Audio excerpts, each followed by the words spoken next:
नमस्कार दर्शकों, आप देख रहे हैं टीवी 30 इंडिया का विशेष कार्यक्रम सुन लो नेताजी। टीवी 30 इंडिया की टीम पहुंच चुकी है मुरसान नगर पंचायत क्षेत्र में, जहां पर हमारे साथ मौजूद हैं देसराज जी। देसराज जी पूर्व में नगर पंचायत के अध्यक्ष भी रहे हैं और उनसे बात करेंगे, जानेंगे अब जो निकाय चुनाव है उसको लेकर तमाम क्या कुछ चल रहा है। देसराज जी, स्वागत है आपका टीवी 30 इंडिया पर। बहुत बहुत धन्यवाद। देसराज जी, अब चुनाव नज़दीक है, आप पूर्व में एक बार रहे हैं, अध्यक्ष रहे हैं, उसके बाद पिछली जो पंचवर्षीय रही है उसमें आप नहीं जीत पाए किन्हीं कारणों से। अब क्या देखते हैं, अब क्या हालात हैं, क्योंकि अब आप लोगों के बीच में जा रहे हैं, लोगों से मिल रहे हैं, और पिछले जो 5 वर्षों का कार्यकाल रहा उसको लेकर लोगों की क्या राय है और आपने क्या कुछ देखा? देखिए, सर्वप्रथम आपको एक चीज़ बता दें कि जिस तरीके से मैंने लोगों से डोर टू डोर अपना संपर्क में रहा हूँ पिछले 5 सालों में, जो वर्तमान में चेयरमैन हैं उन्होंने जो काम किए हैं उन काम से मुरसान नगर की जनता में थोड़ा सा रोष है। पता नहीं किन कारण होगा, सामने वाले की कार्यशैली कैसी रही है, उस पर बार बार कहते हैं कि हमसे गलती हुई है और अब हम गलती सुधारना चाहते हैं, और हम आप ही के साथ हैं। काफ़ी सभी समाज के लोग, वो कोई ऐसा वर्ग नहीं है जिस वर्ग में अपील ऐसी ना हो कि वो हमको इतना उत्साहित कर रहे हैं। हम भी जनता के बातों के भरोसे पे ही हैं और चुनाव की तैयारी में हैं। लोगों से कह रहे हैं अगर आपको हम अच्छे लगते हैं तो हम आगे की तैयारी करें। वो हमें बार बार से ये कह रहे हैं कि आपको लड़ना है, आपको लड़ना है, और मुरसान का विकास आप ही कर सकते हैं और कोई विकास कर नहीं सकता। हमने सबको देख लिया है। आपसे अभी बात करने से पहले हम लोग पब्लिक के बीच में गए, तमाम लोगों से उनकी राय जानी। बहुत लोगों ने कहा कि नहीं, एक बार देसराज भैया को आना चाहिए, और इस बार जो है क्या कहते हैं, यानी कि बहुत लोगों का देखा कि आपके पक्ष में बहुत लोग बोलते नजर आए, कुछ लोग विरोध भी करते नजर आए, लेकिन ज़्यादातर लोग आपके पक्ष में बोलते नजर आए। क्या आपको लगा कि पिछले वर्ष जो पिछली पंचवर्षीय रही इसमें ऐसी कौन सी एक चीज़ रह गई थी जिसकी वजह से लोगों ने आपको समर्थन पूरा नहीं दे पाया और आप नहीं आ पाए, अध्यक्ष नहीं बन पाए? ऐसी कौन सी एक ऐसी चीज़ आपको लगी होगी, बाद में आपने रियलाइज़ किया हो कि हाँ ये कहीं चूक रह गई थी या ये कहीं बात थी जिसकी वजह से ऐसा रहा कि पिछली बार आप जो है कुर्सी से दूर रहे? देखिए, हम लोगों के मूड को समझ पाए जब तक शायद कुछ चीज़ें ऐसी निकल गई होंगी या उनको कुछ अच्छा नहीं लगा होगा। एक सामने वाले प्रत्याशी ने एक नया गेम खेला था कि मैं गरीब हूँ, अगर मुझे वोट नहीं दिए तो मैं जहर खा के मर जाऊँगा। बहुत सारी चीज़ें कोई कुछ कागज़ में लेके और उसको कहा साहब ये जहर की पुड़िया है, अगर मुझे नहीं जिताया तो मैं जहर खा के मर जाऊँगा। तो कुछ सिंपैथी का वोट चला गया। अगर आंकलन किए जाएँ तो जो हम पिछली बार चुनाव लड़े थे, जीते थे 12 में, उससे ज़्यादा अपेक्षा में हमारे पास वोट भी आए। लेकिन कुछ चीज़ें आपस में हुई, कुछ 3-4 जगह और भी पुराने पूर्व चेयरमैन चुनाव लड़े। उन लोगों की अपनी क्या मंशा थी, क्या राजनीतिक द्वेष रहे होंगे, लेकिन हमने अपने मन से एक ही काम किया कि हमने विकास किया। वही उन लोगों को वादा किया। नगर पंचायत अध्यक्ष के 2-3 कार्य रहते हैं। उनके कार्य हैं कि बाजार की सफाई व्यवस्था को बहुत सुचारू हो, पानी की जल आपूर्ति की पूरी व्यवस्था रहनी चाहिए, विकास, रोड्स हैं, लाइट्स हैं, इन सब चीज़ पे काम करने की बात थी।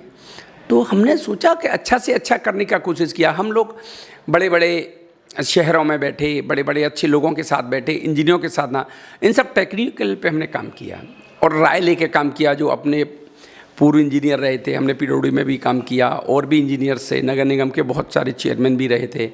हमने उनसे थोड़ा डिस्कस किया, अधिकारियों से डिस्कस किया, उन्होंने अच्छा दिया। और लेकिन जहाँ वो रहे थे, हमारे शमीम अहमद रहे थे, जब भी कहीं बात होती थी तो वो हमको बड़ा प्रोत्साहित करते थे कि आप बहुत अच्छा काम कर रहे हैं, हम आपसे बहुत संतुष्ट हैं। जब जिलाधिकारी हमको इतना प्रोत्साहित कर रहा था तो हमने तो और अच्छा काम करने की कोशिश की। अब किन परिस्थितियों की क्या परिस्थितियाँ रही कि हम लोगों को सही तरीके से, या तो वो हमें नहीं समझ पाए या हम उनको समझा नहीं पाए। अब क्योंकि पिछली बार जो यहाँ पे नगर पंचायत के अध्यक्ष रहे वो समाजवादी पार्टी की सीट से रहे, अब उन्होंने बिल्कुल चुनाव से कुछ समय पहले भारतीय जनता पार्टी ज्वाइन कर ली है। क्या, किस नज़र से देखते हैं इस चीज़ को? देखिए, 2 चीज़ें हैं साहब। किसी के व्यक्तिगत सोच को नहीं बदल सकते। वो पहले भी किसी पार्टी के लोग नहीं थे। 12 में बसपा के सपोर्ट से चुनाव लड़े थे, 17 में साइकिल से ले लिया। वो क्या क्या उनके पास संसाधन थे, किन संसाधन से लिया। और अब उनको देखा क्या वो भाजपा में चले गए। तो ऐसे लोगों के लिए पार्टी के मामले में तो मैं नहीं जान सकता क्या, और बड़े नेतृत्व की बात है, वो बड़ा नेतृत्व क्या निर्णय ले रहा है इसके लिए तो हम कुछ कह नहीं सकते, किसी की व्यक्तिगत सोच को नहीं बदल सकते हैं। आपकी किस पार्टी से तैयारी है? देखिए, हम पहले भी समाजवादी थे, समाजवादी हैं और समाजवादी रहेंगे। ये हमारा अपना एक व्यू है, अपनी विचारधारा है, और लोग ये चाहते हैं कि एक अच्छे आपके पास सिद्धांत होने चाहिए। किसी सिद्धांत से तो आपको चलना पड़ेगा ना।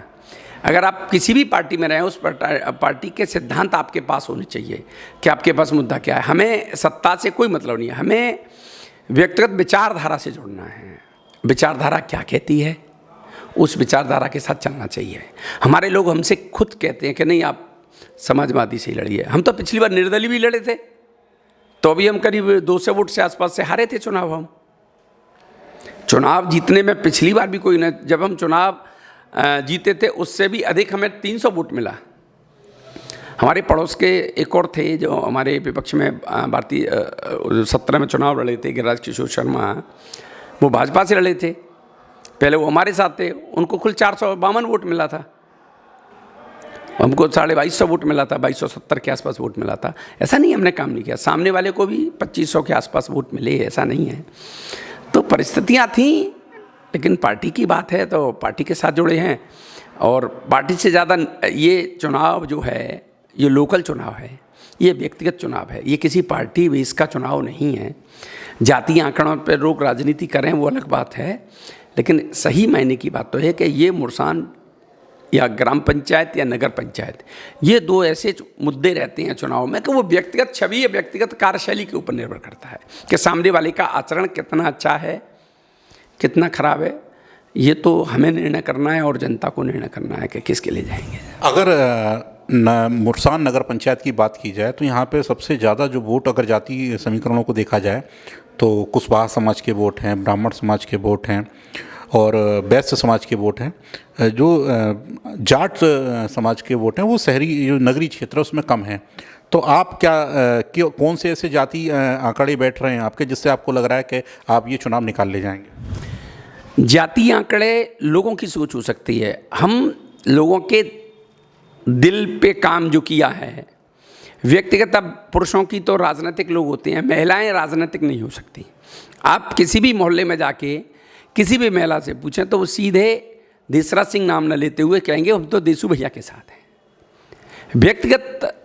व्यक्तिगत वोट होते हैं, और जातीय आंकड़े से कभी चुनाव नहीं जीता जा सकता, क्योंकि एक जाति या दो जाति आपको चुनाव नहीं जिता सकती। अगर आप मुरसान में लगभग बहुत सारी जातियां रह रही हैं, सविता समाज रह रहा है, नागर समाज रह रहा है, वाल्मीकि भी हैं, जाटव भी हैं, चौहान भी हैं, बहुत सारे लोग हैं, इतने लोग हैं। लेकिन आप अगर किसी जाति से लेकर हम चुनाव, तो जाति से तो हम चुनाव नहीं जीत सकते। जाति आंकड़ा सबसे अधिकतम वोट यहाँ पे मुस्लिम समाज हैं, कुशवाहा समाज है, ब्राह्मण समाज है, जाट समाज है। ये सब इक्वल हैं, थोड़े कोई 100-200 ज़्यादा है, कोई 100-200 कम है, लेकिन इनसे कोई किसी जाति का कोई आंकड़ा नहीं है। बैकवर्ड की सीट आई है, पिछड़े वर्ग में, अन्य वर्ग में आई है। लोगों ने अच्छे व्यक्ति को चुनने का प्रयास किया है। पिछली बार उनकी अपनी क्या सोच रही होगी, अब की बार है कोशिश कर रहे हैं लोगों को हम भी समझाने की कोशिश कर रहे हैं, भाई देख लो, अगर हमने अच्छा काम किया है तो हमें मौका दे दो, अगर हमारी कार्यशैली ठीक नहीं है तो निर्णय करना आपको अपने नगर के उच्च स्थान पर ले जाने के लिए आपकी अपनी जिम्मेदारी है। ये तो नगर के वोटर निर्णय करेगा। चुनाव लड़ने वाला तो हर कहता है कि मैं जीत जाऊंगा, लेकिन मैं ये मानता हूँ कि मुरसान का वोटर किस व्यू से देखता है। अगर हमारे 12 से 17 के कार्यकाल को देखेगा और पिछले 5-10 साल और भी चेयरमैन रहे हैं, 5 साल जो प्रेजेंट में चल रहे हैं ये भी चेयरमैन हैं, उन सब आंकड़ों को देख के अगर आम पब्लिक जो निर्णय करेगी, हमारे 5 साल 12 से 17 के कार्यकाल में हो सकता है हमसे कहीं भूल रही हो कुछ चीज़ों में, तो हमने भी शायद हो सकता हम भी अपना सुधार कर रहे हैं। अब क्योंकि पिछले 5 वर्षों में आप क्योंकि दूर रहे नगर पंचायत से, तो आपने इस बीच में क्या कुछ प्लानिंग की है जिससे आपको लगा है कि ये जो 5 वर्ष आपकी नज़र से पिछड़ा है जो मुरसान नगर पंचायत, उनमें अब वो कौन से विकास कार्य हैं कि अगर आपको मौका मिलता है और जनता आपको चुन के पहुँचाती है उस गद्दी तक, तो आप वो काम सबसे पहले करेंगे? जो मुरसान को सबसे ज़्यादा आवश्यक हैं? मुरसान की यही तो चीज़ है कि पिछले 20 साल में जो मुरसान में डेवलप नहीं हुआ, वो हमने 5 साल में उसको ग्रोथ पे एक लेवल पे ले जाके शिखर पे ले जाके रखने की कोशिश की। लेकिन केवल 5 साल में आप कोई भी सरकार 2 साल तो उनको प्लेटफॉर्म सजाने में लग जाती है, 2 साल विकास के एजेंडे में लग जाती है, फिर चुनाव आ जाते हैं तो उनको 2 ही साल मौका मिलता है। ये मानिए कि हमें 2 ही साल मौका मिला था, अगर हमें ये 5 साल मिल जाते तो हमें 7 साल मौका मिलता। हमें क्योंकि प्लेटफॉर्म सजाने की ज़रूरत नहीं पड़ती, लोगों को विचारों को समझने की ज़रूरत नहीं पड़ती, लेकिन मौका मिलेगा तो हमारे पास प्लेटफॉर्म है, समझा हुआ है, नए आए थे, पहले हमें ये भी नहीं मालूम नगर पालिका में किस तरीके से काम होते हैं, क्या होते हैं, क्या तरीके होते हैं, किस तरीके से अधिकारियों का काम करने की शैली है। पहले जब तक समझ पाते तब तक तो समझते जब लेवल पे आए जब तक तो फिर हाथ से नहीं रहे तो फिर उसमें क्या कर पाते। यहाँ सबसे मेजर जो समस्या है पानी की समस्या है, जल की समस्या, जल आपूर्ति की समस्या है।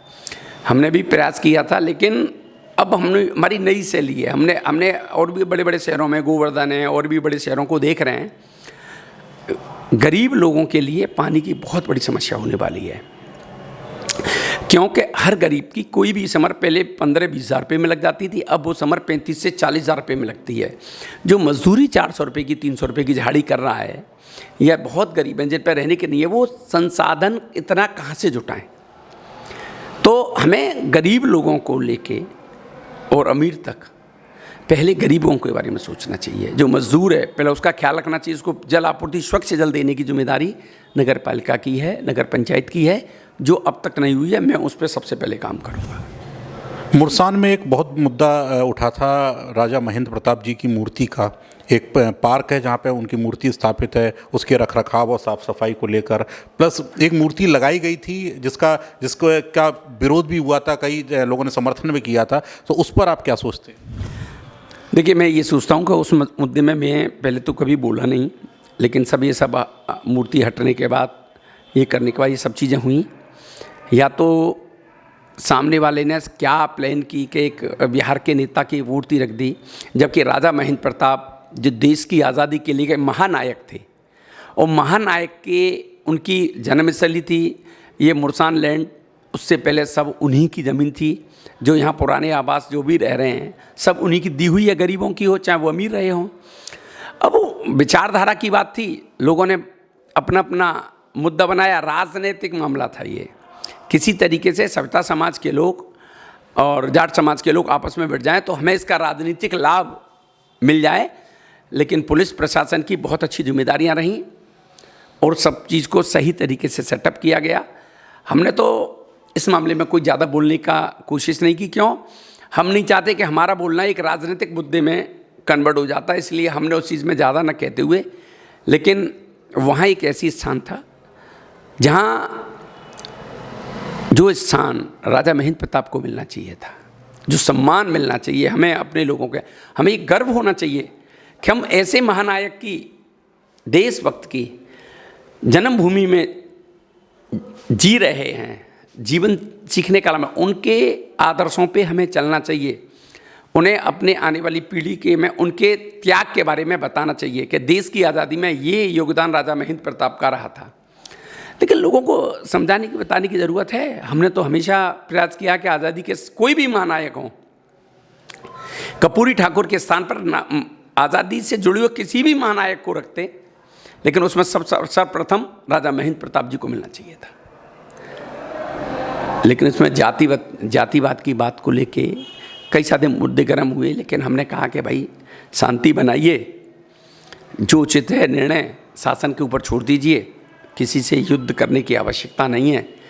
हम सब एक हैं, एक रहेंगे, एक हैं, एक रहेंगे, इससे ज़्यादा और कुछ हो नहीं सकता था। चौधरी चरण सिंह जी की प्रतिमा को लेकर कोई प्लान है? अगर आप आते हैं मुरसान में, दोबारा से आपको मौका मिलता है, क्योंकि यहाँ पे जाट बाहुल्य क्षेत्र है, आसपास का क्षेत्र, और वो किसानों के मसीहा और नेता माने जाते थे, तो उसको लेकर कोई प्लान? देखिए, अभी ऐसा कोई प्लान नहीं है। और आज वैसे चौधरी चरण सिंह जी का 120वां जयंती समारोह था। सभी लोगों ने, हमारे वो भी आदर्श रहे, किसानों के मसीहा थे, और किसान बेल्ट है ये आपकी। तो देखिए, ये सामाजिक चीज़ें हैं सब लोग जहाँ उचित निर्णय जिस योग्य लोग स्थान देंगे। मुरसान में सबसे बड़ी समस्या है कि सीमा की बहुत जगह की बहुत दिक्कतें हैं, लेकिन सब लोग कहीं कोई न कोई स्थान, कोई दान पात्र आएगा, कहीं कोई अपना त्याग करेगा, तो उनको भी स्थान देने के लिए प्रयास करेंगे। और सभी महापुरुषों का हम हमेशा आदर करते हैं और करते रहेंगे। ये हमारी अपनी जिम्मेदारी है कि हम अपने सभी पूर्वज और देश के राजनीतिक महापुरुष, देश के आज़ादी के महानायक, हम सब का ख्याल रखना चाहिए। हमें किसी जाति से नहीं है, हमें देश की आज़ादी में जिन लोगों ने योगदान दिया है उस योगदान को हमें भूलना नहीं चाहिए, जिससे कि आज हम स्वतंत्रता के जीवन में जी रहे हैं, वरना नहीं गुलामी की ओर में होते हैं हम लोग। बहुत बहुत धन्यवाद। आपने बहुत महत्वपूर्ण बातें हैं जो TV13 इंडिया के दर्शकों के लिए बताई, और निश्चित तौर पर ये जो चुनाव नज़दीक में हम लोगों को देखने को मिलेगा उसमें कहीं ना कहीं ये बातें जुड़ी हुई हैं। हमारे साथ मौजूद थे चौधरी देसराज जी, और उन्होंने बहुत महत्वपूर्ण बातें हैं बताई जो आगामी जो निकाय चुनाव है उसको लेकर, और तमाम जो विरोधियों के आरोप लगते हैं, प्रत्यारोप लगते हैं, और क्या कुछ चुनाव में आगे देखने को मिलेगा, उन सब बातों पर चर्चा की। बहुत बहुत धन्यवाद चौधरी साहब आपका। धन्यवाद, बहुत बहुत धन्यवाद राजदीप जी। आप पधारे, हम आपका हृदय से स्वागत करते हैं। आप हमारे नगर में आए हैं और आपके TV30 पे आपने हमको बुलाया है। हम आपका दिल से, तहे दिल से हार्दिक अभिनंदन और मुरसान नगर की जनता की ओर से आपका हार्दिक स्वागत करते हैं।